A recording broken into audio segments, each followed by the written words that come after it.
All right. Get it from the side. So, everyone, thank you for hopping on our webinar here today and hanging out with us. This is another episode for our Top Soul webinar in our CI series. Today, we're going to be talking a lot about relationships, talking about how relationships are, in my opinion, the most important thing in agriculture. As a seventh generation farmer, I know that the relationships are what's been really crucial for building our family farm. And a lot of those relationships have been in place for even multiple generations.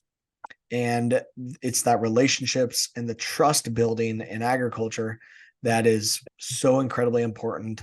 And seeing a lot of seeing a lot happen in there where relationships can actually be utilized and leveraged correctly, and seeing a lot of companies that are screwing up that concept as well. Companies that come in that don't understand that relationships are the most important thing in agriculture. And if they don't understand that, they can end up really screwing it up. So I've got my buddy Dave with me here that we can dig into it. Dave, not because you're, been around the block a time or two, but a couple things about relationships in agriculture. So we're gonna really dig into a lot of that. It's been our relationship, that has kept us really going. We got a lot of cool things going on. So we'll hit on that a little bit, but just kind of teeing things up from Continue Mag side. And to introduce myself, I'm Mitchell. I'm the founder and CEO, and Continue Mag is a Southeast Iowa based software company helping farmers, providing them the digital roadmap for soil health success.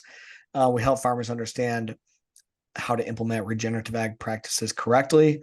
We're navigating carbon intensity, but it's a bonus outcome here. It's a really big one, but it is a bonus. But all this stuff takes data.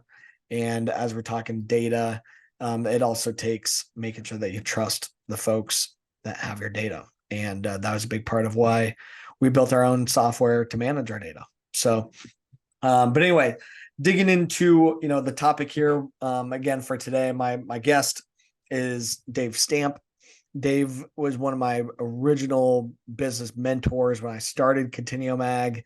Dave and I did a podcast just one-on-one, but there is a podcast of Dave and myself telling some stories. You can find it on the Topsoil podcast, wherever you get your podcasts on Apple and Android and all that kind of stuff. So check that out if you want some additional Dave and Mitchell podcast material. But Dave originally hired me my freshman internship out in Western Iowa at a company called E4. I was a little freshman at Iowa State, and it was during that summer that we started putting together the original business plans for Continuum Ag and came up with the name and the concept around Continuum Ag. And it's just continued to really flourish from there. And now Dave has a new venture that he's really got going, which is called D Squared. And D Squared is Dave Stamp and our other buddy Dave Hansacker, that they've got some of their own deal going. But Dave, maybe I'll quit babbling and turn this over to you. Number one, appreciate you taking the time and hanging out here today to discuss this topic. I hope it's going to bring some value for everybody, everyone that's on. There definitely will be opportunity, to ask your questions. Just raise your hand if you want to come off of mute. We're not super formal here, but if you have a question, feel free to put it in the chat, as well. But really, this is an open conversation here. But without further ado, Dave, maybe kind of tee things up a little bit in your background and where have relationships tied in within your ag career.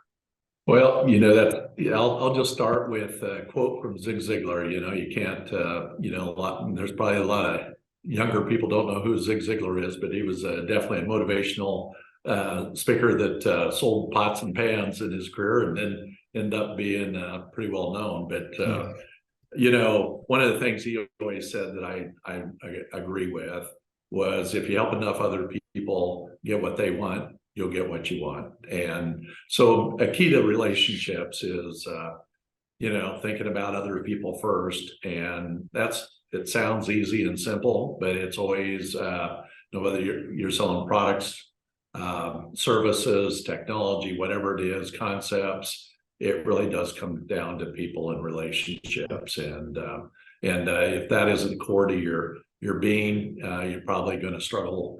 Doesn't matter how much money you throw at something. If you don't believe that and you don't help other people, long term, you're not going to be successful. But a little bit of my background, Yeah. I'm kind of one of them guys that, done a little bit of everything in ag.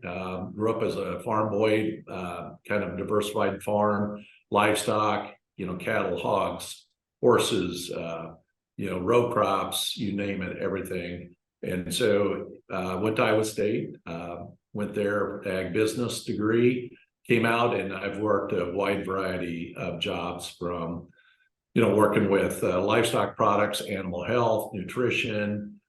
In the beginning of my career, then I worked in the ag retail side of it, and then I went back over in the animal health, run an animal health company, had to know everything about diseases and everything that you can think of there, and vaccines and antibiotics, and then switched gears and got in the seed business, and worked for Pioneer for 15 years, and then worked for helped start up Channel Seed Company for 10 years, and then left that, and then helped where Mitchell and I met was with E4 Crop Intelligence in the software side, and we had clients all over the U.S.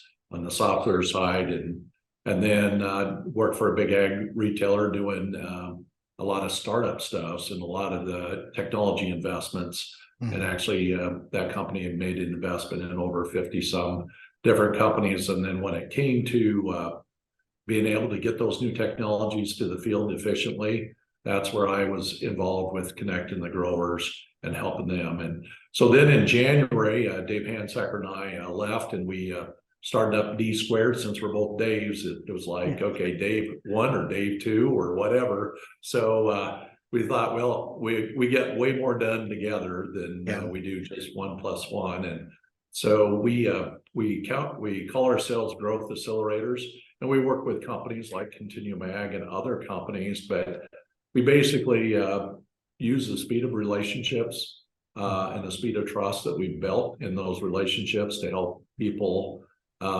get a beachhead in the marketplace, because a lot of times the traditional marketplace is stuffed full. The traditional cooperative system, the retail system, they're all good. They provide a lot of functions, but what they're not really great at is bringing new concepts and ideas to the marketplace.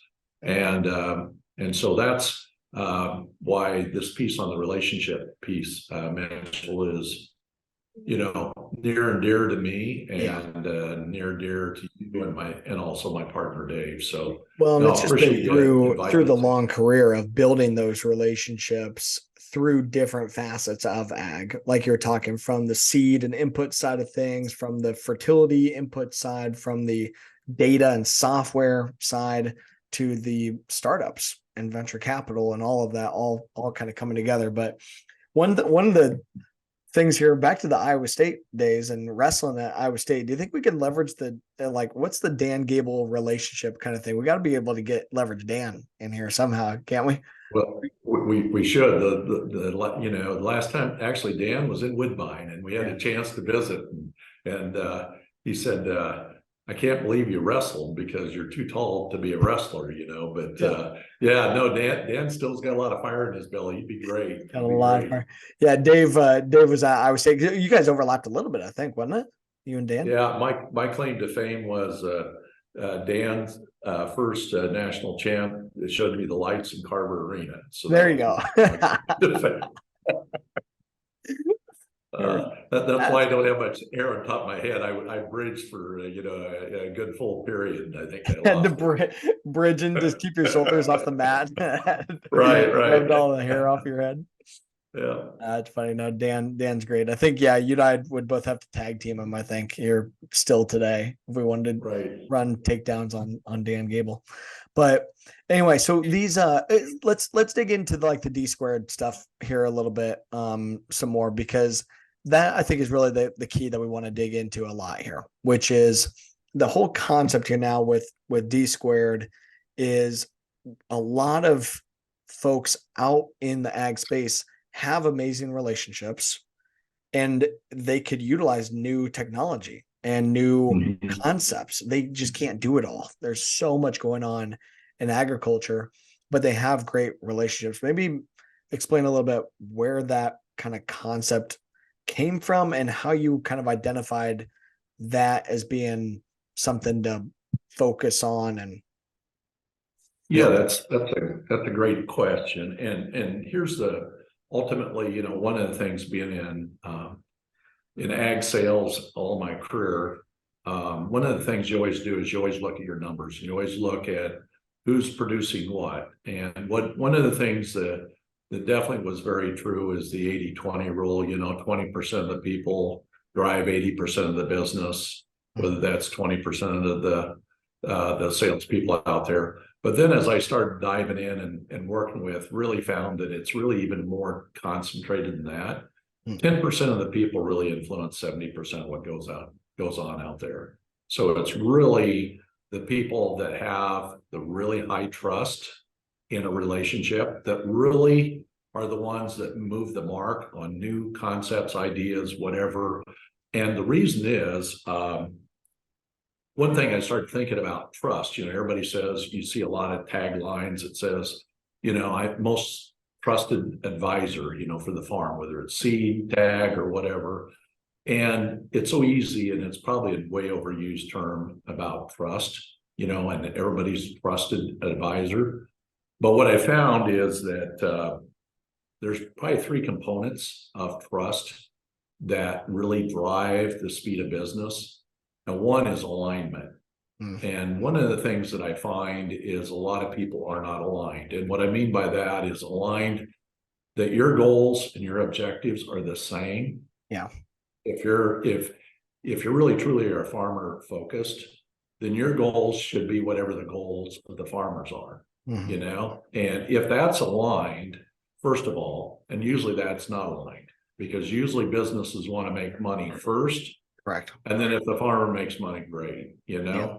But if truly the farmer makes money first and it's something that's important to them, there's usually profit or margin back in it to the supply chain. So alignment of goals and expectations are pretty important. I want to hold on. I'm going to write this down to make sure that we come back to it because I think this is really great. But I want to jump in here because I think this is a really key one. Let's hit on this some more, and then I'm going to make a note,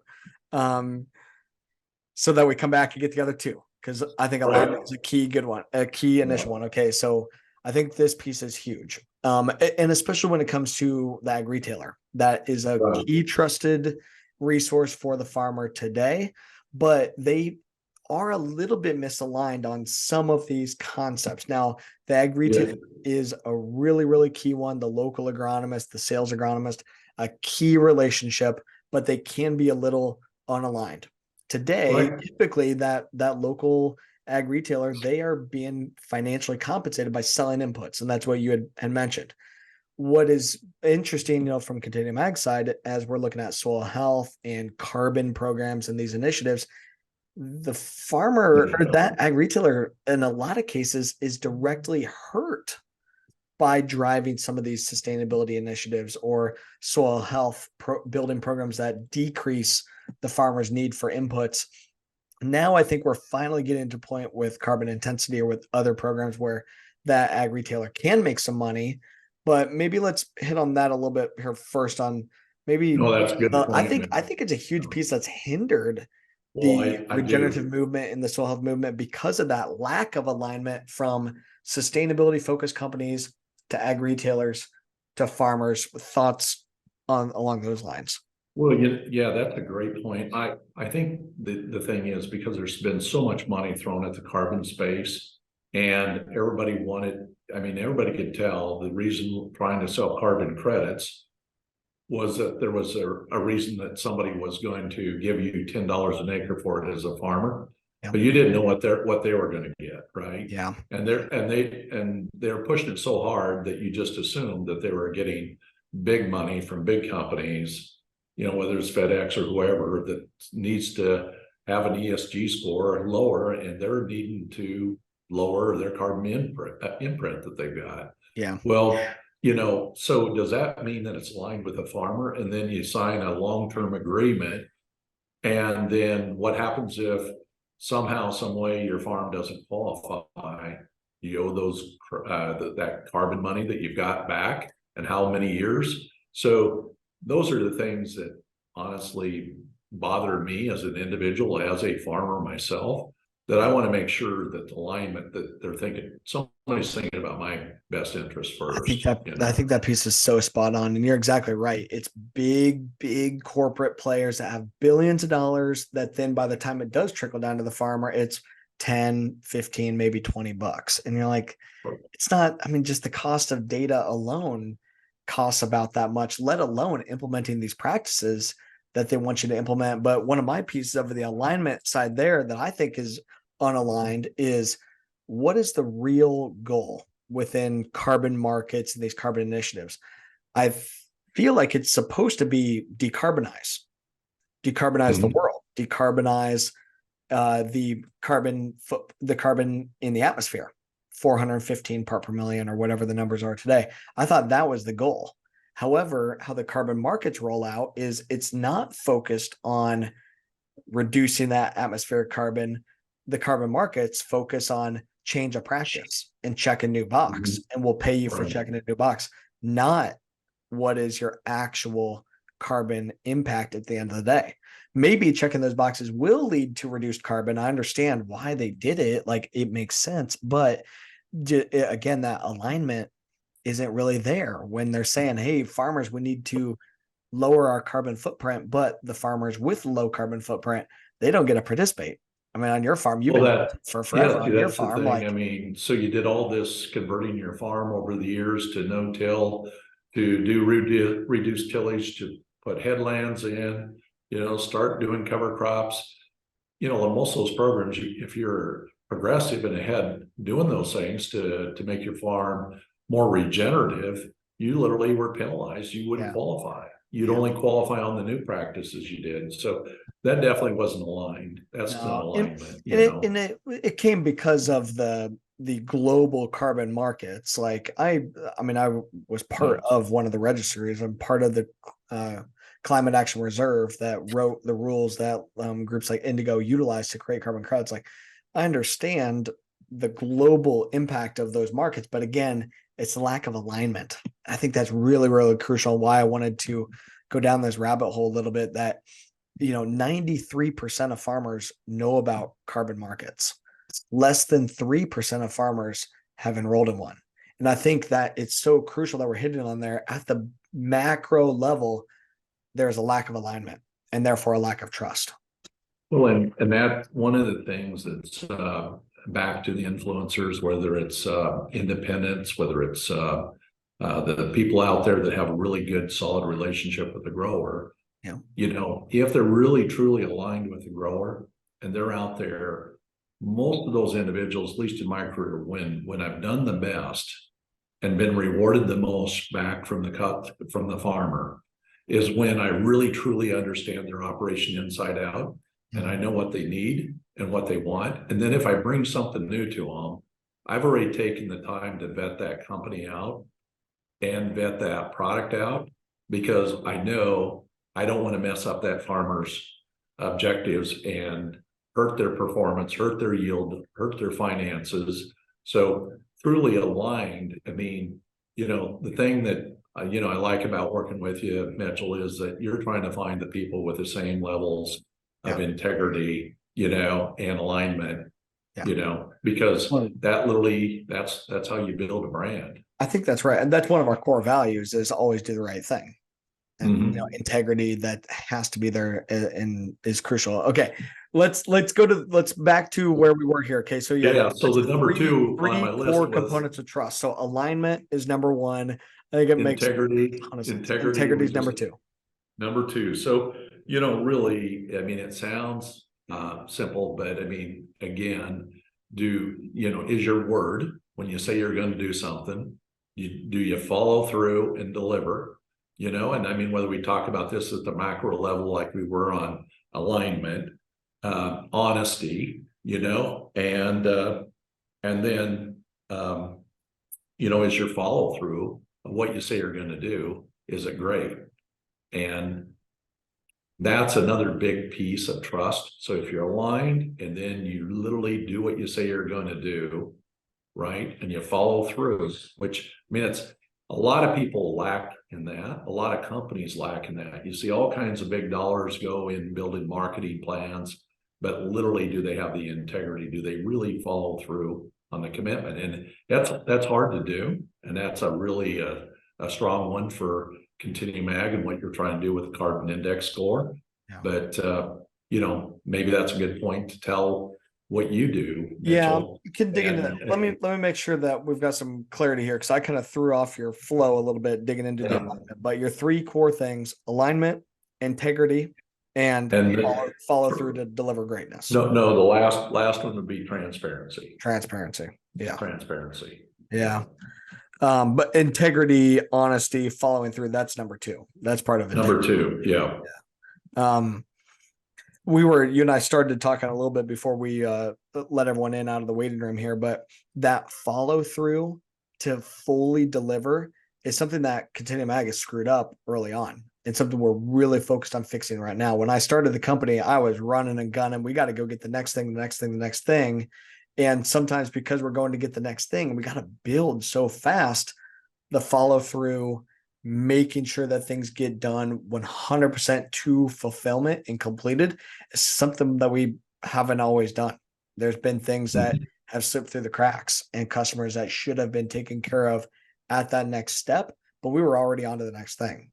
And they just kind of got left in the wait.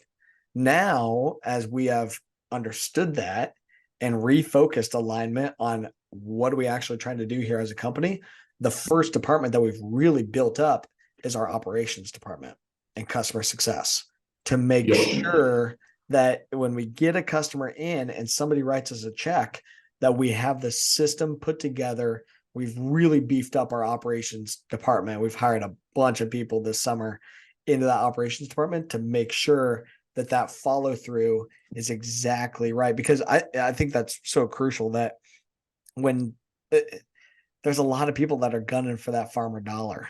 And if you screw it up and don't deliver, you're going to be gone. In the seed business, for example, the attrition rate is over 20%. Yeah. And in the ag retail, it's close to 30%. And it's tied directly to integrity, and which is, you know, honesty and the follow through of what you say you're going to do and the commitment. The people that do that well cut that attrition level down significantly. And that was one of the successes we had with Channel. We realized that, and we really worked at it to get where the billing, all those things, all that little detail stuff was done, and we lowered our attrition rate. We'd follow it by customer down under 10% when we were really growing the best. So it really is tied, and it's important, but that also back to relationship. You know, how do you feel when your bill's messed up and things aren't accurate? You might like the person, you might like the products, but pretty soon you quit doing business there, you know, because of that. It's just a hassle. It's just a hassle when it's screwed up and when you don't want to deal with it. I think a big thing too that I've noticed in this is every single farmer is a different size, and especially if you are a small farmer, sometimes that lack of follow through and lack of attention to detail can come off as, oh, they don't give a crap about me because I'm a smaller farmer. And that's just not, it might not even be their intent, but it can come off as that. I've definitely seen that happen. And it's like, no, like that, if that can happen with certain companies, but I think that's a key piece there. Yeah, and it doesn't matter whether you're big or small, right? I mean, if you really truly have integrity, your follow through should mean, I mean, that's part of doing business. But I mean, and honestly, as you get bigger companies and further away from the customer and the relationship, you can see why it's so easy not to have follow through, because nobody's accountable and nobody really, you know, will just spend enough money and we'll go find another customer. Pretty soon you definitely got advertising going negative against your word of mouth. Well, one of the things that you mentioned it a little bit on the channel side of what you guys figured out there is that in order to have follow through, you built systems. The billing Mhm. system you had mentioned, like you built some systems Right. into it. That's where at Continuum Mag, we screwed that up. We were just running and gunning. And I kind of knew what the system was when I was a one man show, because I could just do it. It was my deal. But as we've grown, we've really had to focus on building systems and process, and then bringing employees in to facilitate the process. And now, because there's a process and there's systems built, now we can ensure that we don't drop the ball. But it sounds like that was one of Absolutely. the key things that you guys figured out. You built Oh, it it into your is. business. It is. Yeah. I mean, it's, it all sounds simple, but you can see back to you add these three things. Why trust? All them. Those are the three components. At least I feel like really drive trust, or ruin trust, or you can't even get trust started, right? Yeah, But agreed. you know, so moving on to the transparency piece, you know boy, I tell you, just think how many businesses and whatever, you wonder what the hidden agenda is. You only know a part of what. Have you ever worked with anyone where literally the open book? What if you knew where the customer trusted you enough and you had transparency, and you opened up and you said, you know what? I've had situations where I said, here's my cost of doing business, and this is why my cost is where it's at. I could lower my cost if I could figure out a way to lower the cost of what my of servicing you is. If there is a way, we can address cost. But it's amazing when you can get internal with people in a business relationship, how much a difference that makes. And I'd say in my whole career, most people get used to selling features, advantages, and benefits, fabs, but literally they miss the whole advantage of what it is just getting to know people, and then having where you could actually be transparent with them and back and forth. But those are, I Yeah, mean, and I think that when I think of a lot of this stuff in the space you're in, it's absolutely not transparent. not You even just really close. don't know. I Not even mean, close. Yeah. people are so skeptical of what's going on. Yeah. And that's why I think you're in a space, though, with clarity, that you can Uh, really make a difference. that transparency piece is something I've been harping on every single day here for the last multiple months, since I've really identified that being a core thing that has got to get sorted out here. And what we're talking about is with, what Continuum Mag has been really working on here recently is around carbon intensity. So instead of the carbon market stuff that we already talked about earlier on, carbon offset markets are just really not working in agriculture right now. They're not taking off the way that they're needed. We haven't even gotten to some of the folks yet that are really struggling right now because they've been chasing carbon markets. We've really found a lot of opportunity within carbon intensity, which is instead of sell carbon one direction and sell the grain another direction, the carbon story and the grain go together. And in order for that to happen, there's tax credits like the 45Z tax credit that enables biofuel manufacturers to get tax credits for lowering their carbon intensity. In order to make this work, there's going to have to be transparency. And Mm-hmm. what we mean by that is if an ethanol company is getting tax credits for lowering their carbon footprint of their ethanol, they need farmers who have low carbon corn to do it. And they need to be transparent with the farmers and show the farmers, hey, if you lower your carbon footprint, you lower my carbon footprint, and together we can go get more of these tax credits. But what's happening today is the biofuel companies, this is a overarching statement. There are some examples that are starting to happen that people are getting this figured out, but overarching statement is a lot of these biofuel companies are saying, hey, farmer, put some of your data into this platform, tell us how you're farming, and maybe we'll pay you a penny or 2 pennies or 4 pennies a bushel.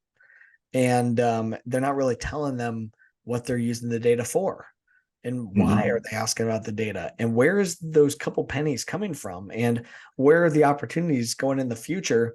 And what I think they've got to be saying is, folks, here's full transparency. Here's this Right. carbon tax credit coming down the pipeline. It is tens of millions of dollars that we could be sharing here. And in order for us to optimize this, we got to work together. And I think that would massively strengthen the relationships amongst the biofuel manufacturers and farmers and the rest of the multipliers, the agronomists that need to be part of that. Because right now, there's just everyone's guard is up, like the way that carbon programs have been implemented over the last couple of years, everyone's guard is up. Their walls are up. Farmers are not signing up for programs. The red flag is just alert is going crazy. And the only way to avoid that, I think, is to have transparency. Agreed. And this is where there's a huge opportunity, because there's probably more dollars that are going to get pumped into ag in the next couple of years because of the Inflation Reduction Act and the 45Z. Yeah.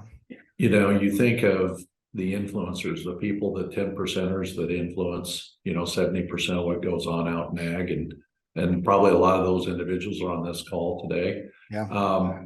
The opportunity to get the message out there of what is coming and how to qualify, and then also to have conversations with local and regional ethanol, plants, so that you can get the conversations going. I know you guys worked hard on that, and your team has, but nothing is better than having local people that really influence the acre, and advocate on the behalf of the farmer, because a lot of people are busy. They don't get to a lot of those meetings, but how can you have those conversations between the grower, yourselves, ethanol plants, and I maybe talk a little bit about what you've been doing to kind of we've kickstart. been really trying to encourage these companies to have the conversations, and it is risky, and hopefully there are some biofuel folks that are on the call today.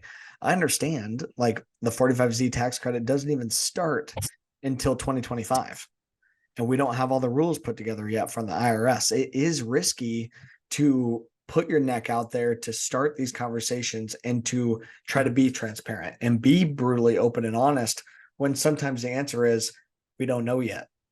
But the truth of the matter is, that's where we are today. We don't know yet. We don't know.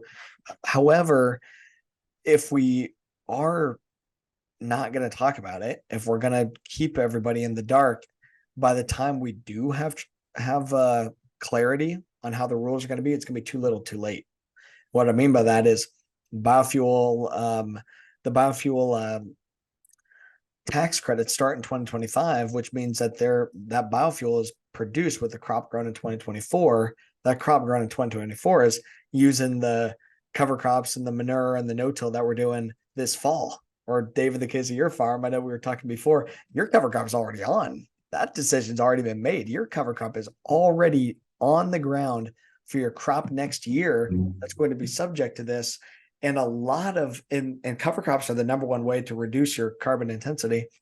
And the biofuel, I'm not seeing hardly anybody talking about, like, farmers, we need you to implement some of these regenerative practices this fall, because we need you producing low carbon grain in 2024 so we can produce low carbon fuel in 2025 and drive tens of millions of dollars per facility and tax credits back to the local community.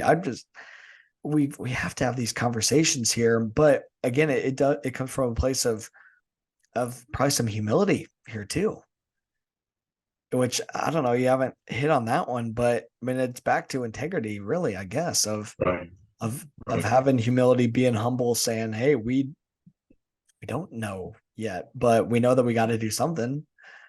Well, and it's like myself. I mean, as we sat down and talked about it, it's like, you place bets every day, right?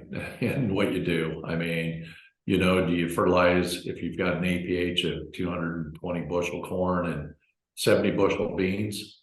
Or that the fastest way to fail is not to drive the fertility and drive the inputs and to drive for success. So you gamble every year. And I've never said, oh gosh, I'm going to pick out the years it's going to be dry. I'm going to pick out the years and then I'm going to fertilize accordingly. I mean, every time I've tried to chase the market on when to sell, you got to figure out what you're going to do. But I would like to be educated, and go through that process and saying, here's what my downside is, what my upside is. And I think that's where the opportunity is with influencers to be really educated, on what's out there. Oh, but it's being able to protect your risk as well. So if you know, hey, we can do 225 bushel corn, we can do 70 bushel soybeans. So let's make sure that we are putting the inputs in and planning ahead for what we think, ideally will happen. Let's try to push it a little bit just in case we get good scenarios, but it's also protect the downside, with whether it be with insurance or just fine tuning your cost of production by building up soil health so that you don't need to put in as much to get the outcome. And that's what we've seen on our farm is we're going for, 240, 260 bushel corn on a lot of our farms. And we can reduce our risk in going after those larger yields because we've built up soil health and we don't have to supplement as much to be able to get those outcomes and built in the resilience that way and lower that cost. But yeah, I think it takes data to do that, right? Data and having somebody that you can trust that's going to help to make that right decision. Yeah, when I looked, it cost me a nickel or a dime to put my cover crop on per bushel, and I literally have the upside of having 10-fold that or 20-fold that. My downside risk is pretty minimal, and plus I know I'm doing regenerative, practices besides. So yeah, I mean, you look at it, my biggest challenge was if I didn't get going, and people do realize the opportunity in front of us, it's going to get tough to get cover crop and some of those things, and make those changes. So, the fast movers are going to have the biggest advantage. And people will, as soon as the incentives are there and people realize it and they missed it on one crop, there'll be a scramble, the next year. Yeah. And we know this is probably going to be a 3-year program, but you know what? It could end up coinciding the way it looks. About the time that comes in is when everybody's going to be needing those extra premium dollars, because it looks like we're probably going to get into next spring with crop insurance being lower protection levels. We could have lower yields, our EPH is down, so we could be at more risk. So, I think it's a great way to lower risk, betting on it. No, and being able to identify where the dollar is going to come from and how do you set your farm up for short-term plus long-term success. Being able to leverage off of both. But hopefully my signal is working okay here. So one of the topics, Dave, that wanted to dig into here a little bit is around companies that overpromise. I would say that's one of the biggest things is again, if you invest in other people and it's not all about what's in it for you, and you help other people get what they want, it really truly is rewarding. A lot of these clients and different relationships is people that I may have done stuff for, or like Mitchell, when you were a freshman in college and we were kicking the tires and saying, if I had my career all over to do, I would start my own business, and I do it while I was in college. And you were bold enough to do what I did at 67. You did it at probably 19. Close. Sorry, my internet cut out there. I'm glad you were able to keep rolling. I don't know what the heck happened. So no, that's fine. But that's the fun part working with you too. You guys are, you're doing a lot on the relationship side, but that has been really important. And the other side of it is, there's a whole lot of, one thing that we found when we opened up our business was there's a whole lot of new technologies and products and services, just like Continuum Ag, that the traditional supply chain kind of blocks from getting to the marketplace because they're so inundated with, traditional NP and K and a lot of other products. So their plate's already full. And a lot of the people out there, the ones that are really making an impact are people, a lot of them that are independent advisors, people that might have their own seed business, maybe an independent retailer. Because if they make a recommendation or they help a grower with something and it doesn't work for the grower, it's immediately impacts their bottom line. Hmm. So they take the time to vet out companies better, vet out products better. And so that's one of the things working with you that we've worked with is how do we help the people that really are the 10 percenters Yeah. that really influence the market and influence the growers to make changes quicker, because they're going to challenge everything that comes to them and the knowledge to make sure the products and services are vetted, because they don't want to take those high risks either, or Yeah. they'll at least know how to manage the risk so that if it's doing a carbon index score and say, I'm going to put cover crop on, they'll know what the risks are and what the rewards are. But I think that opportunity for that group to grow, and there's a lot of them out there, but that's been part of our recommendation to you, is that that's where I would focus, because those groups of people are change agents, Yeah. Well, and it's the to get to really big, like a lot of farmers, a lot of acre scale. Yeah, a lot of companies coming into agriculture look to the ag retailers. And that's where you can like there's ag retailers that have massive networks and a huge amount of influence on acres. But the path to get into that is tougher because they're getting bombarded by everybody. So if you can work with folks that are independent and stuff, it helps to tag team in. You can make those decisions correctly. So yeah, folks, as we're working towards wrapping and stuff, definitely put in your questions or raise your hand and hop on in. Yeah, good evening to our friend who just joined from Zambia. That's kind of cool. Relationships all over the world here with this. So um Dave, one of the things we want to talk about here is seeing where companies have really screwed up this concept and screwed up relationships. And you've had your stint here in the venture capital space, seeing that approach, which is disruption, mass, like go like crazy, disrupt everything, get on an insane amount of acres and get an insane amount of revenue as fast as possible. We're going to raise a bunch of venture capital to do it. But it sometimes backfires. And the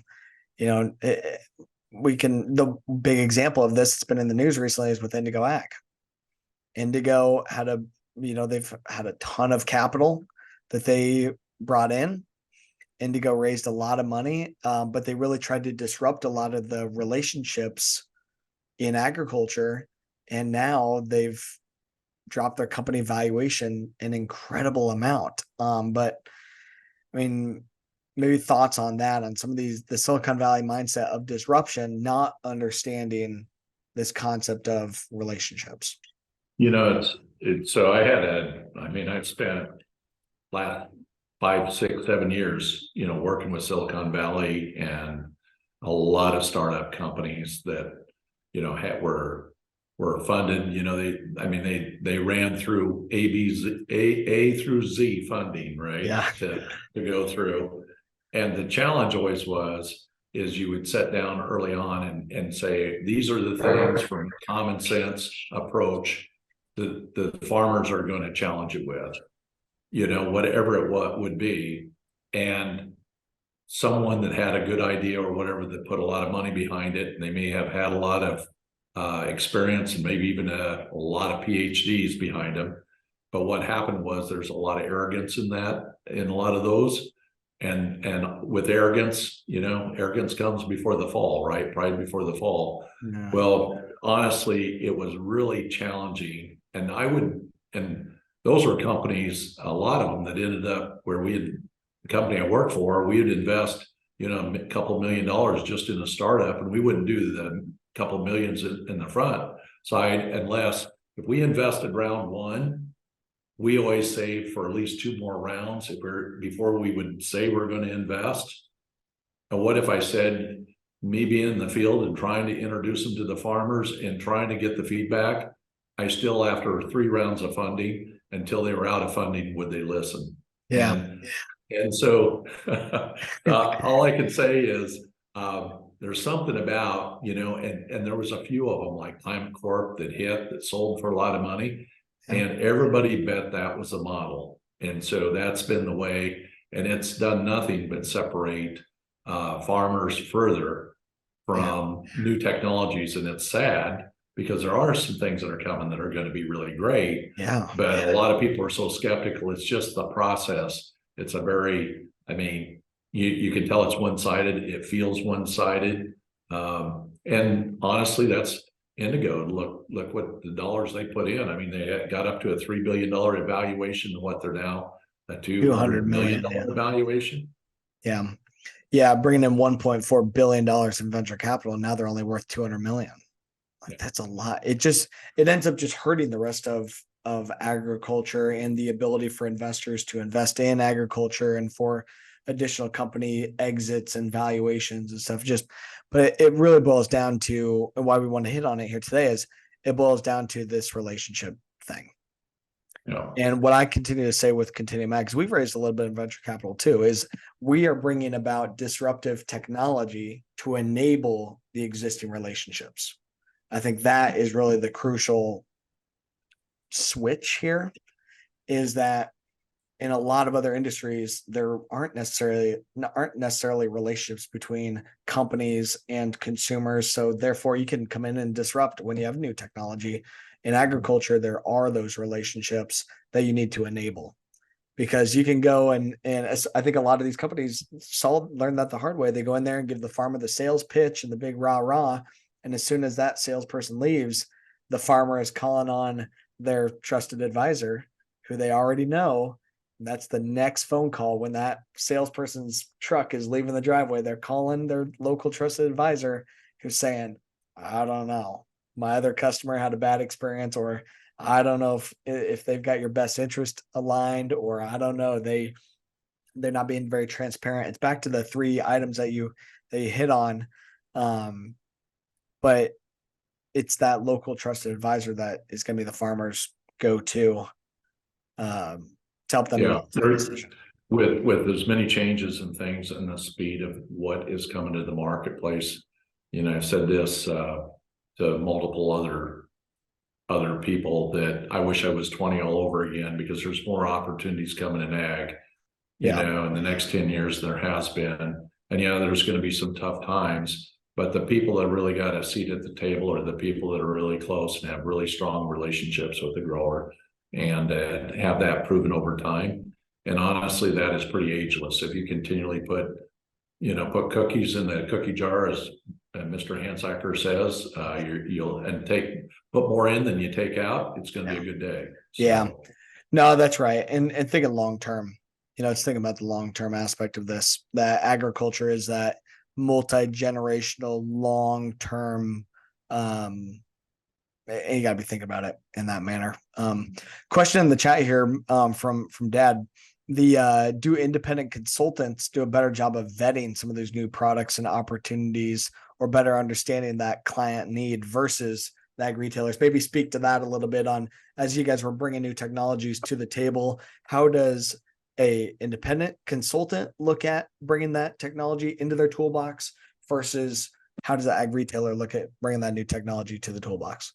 I can just say from, I've been on both sides of it. I've been in ag retail. I've been in all kinds of sales, but the thing that I think about the independent, the person that's closest to where the check is transferred and where the check either goes in their pocket or, goes in the grower's pocket, they're the most critical people at assessing, because they know immediately. They're probably also closest to being transparent inside of the farm's operation.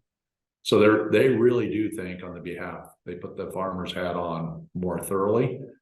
I hate to say it, I've been on the retail side, and a lot of times, people put incentives. I've been part of that. I've been part of building incentives for people. And honestly, a lot of people are driven by the dollar. And if they're incented well enough, people do what they're incented to do, whether it's right or whether it's wrong. But if you truly, you say you're going to bring products that are going to either impact yield or going to impact your bottom line, well, then those products have to have a pretty high consistency. At one time early on with Pioneer, and I don't know if it's still that way, but if they came with a new technology or new hybrid, they'd take $1 out of the four, and the farmer would get four. Now I feel like, most businesses, they try to extract two or three from the farmer, for, it costs him three or four, and he gets maybe $1 back type of deal. Correct. And, Yeah. but yeah, I do believe they do. And it's just because, you know what, when you're the person that has to look the other person in the eye, you know what I mean? And it's going to directly impact your bottom line. You can get away with something once, but you're probably not going to get away with it twice. No. Well, and yeah, that independent agronomist too, like if it's their business or whatever, and they're trying to play in the game for a long time, they do have to maintain that relationship for a long time. Where part of the issue currently in a lot of ag retail is there's a lot of turnover with employees. So that employee comes in and they can always, if they screw something up or make bad deals or lose trust, they move on and go do the next thing. Yeah, I do believe there's a lot of integrity in the system. I mean, it's worked and it's worked well, but I think, like you said, because of the turnover, well, it's harder to track that. Interested in your take on that too. We're hiring a bunch of people right now. There's a lot of young folks that don't stay at a job for that long. Like you were talking about some of your previous roles and careers, 15 years here, 10 years here. That doesn't happen that often anymore. Maybe speak to that or any observation that you've got.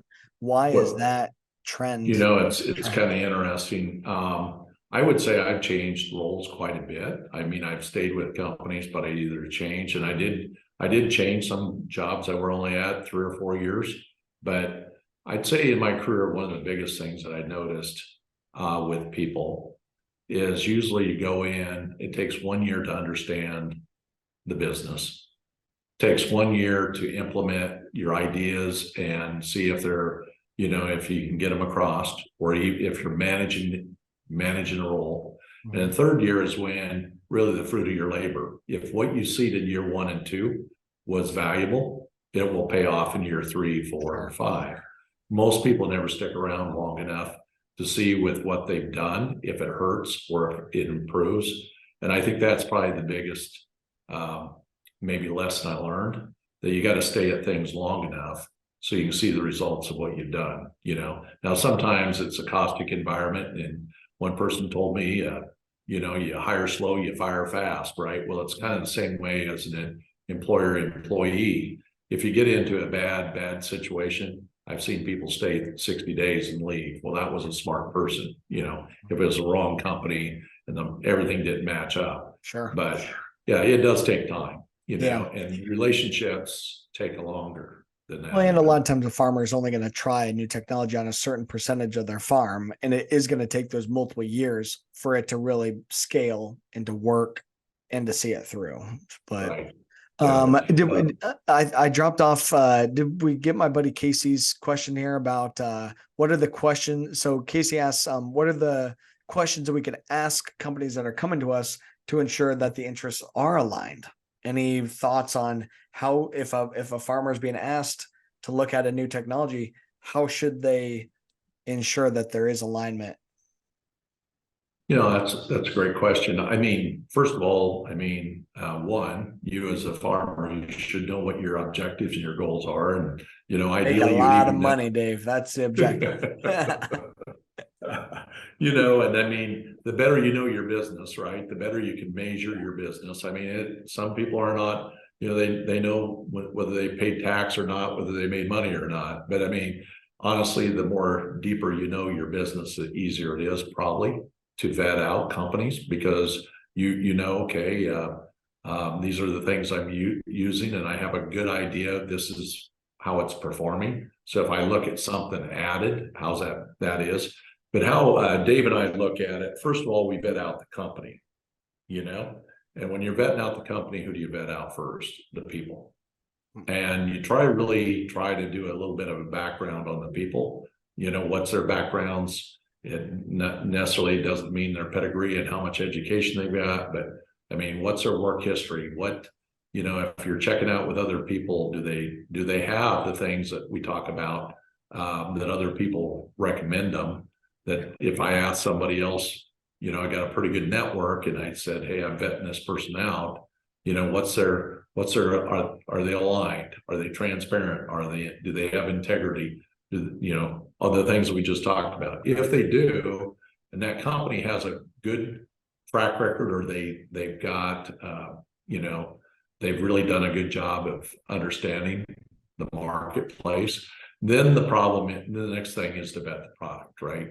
So then how do you get test work done?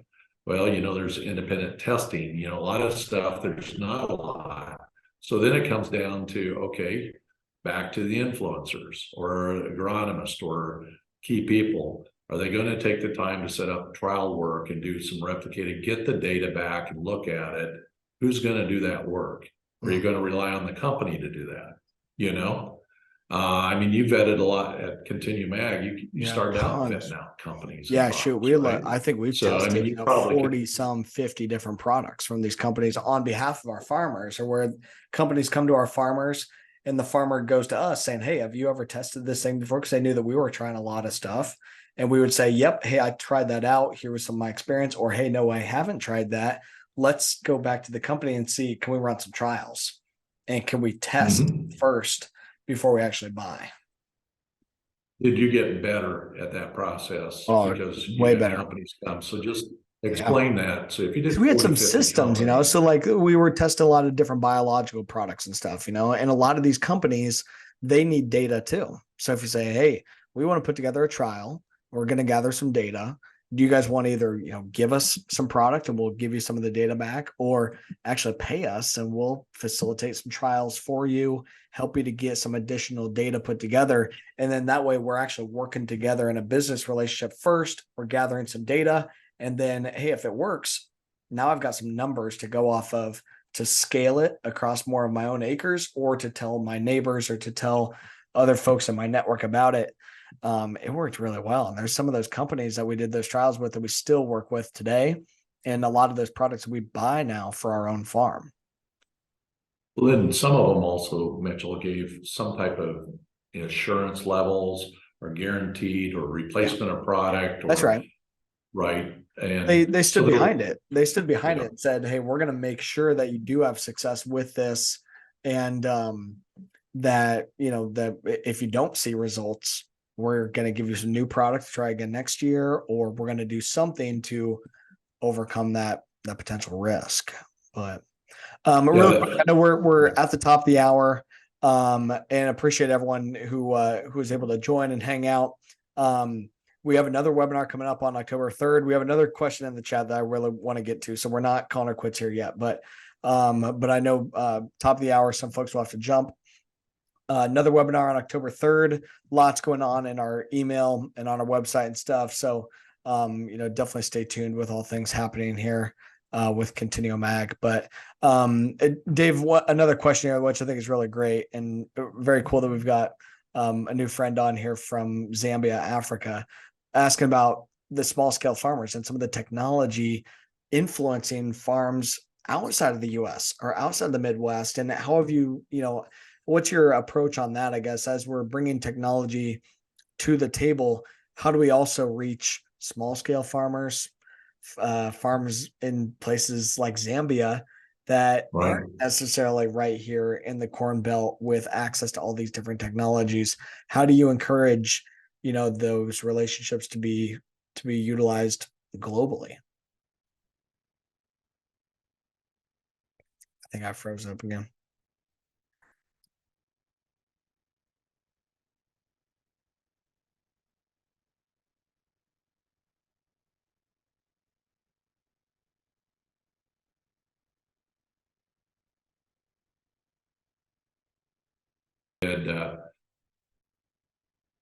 They're the robotics right now, a company called Sabanto. I work with Craig Rupp a lot.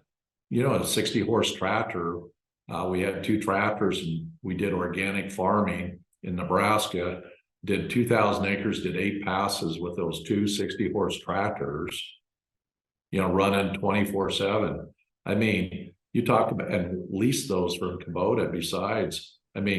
There's things like that would be awesome, for a smaller farmer that would be way less capital intense. Another thing that I see that would be great. And this takes thinking out of the box, but I was part of helping put a group when the around 2000, when ag got tight and a lot of people were going under.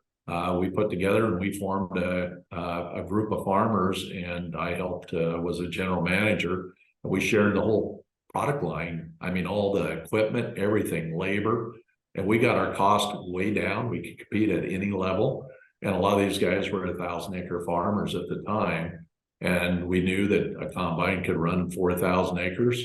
We thought out of the box. We actually took fences out between the farms, so we get longer rows. We cut down $15 an acre on the cost at that time, which would be a lot more today. So there's just a lot of things that some of it is as much, we get boxed in thinking that you got to all be a huge farmer in order to be successful. I know my livestock background. One of my smaller operations that I had was 1/10 the size of the largest that I dealt with, and it made more money than any of the large ones. So Wow. it really, one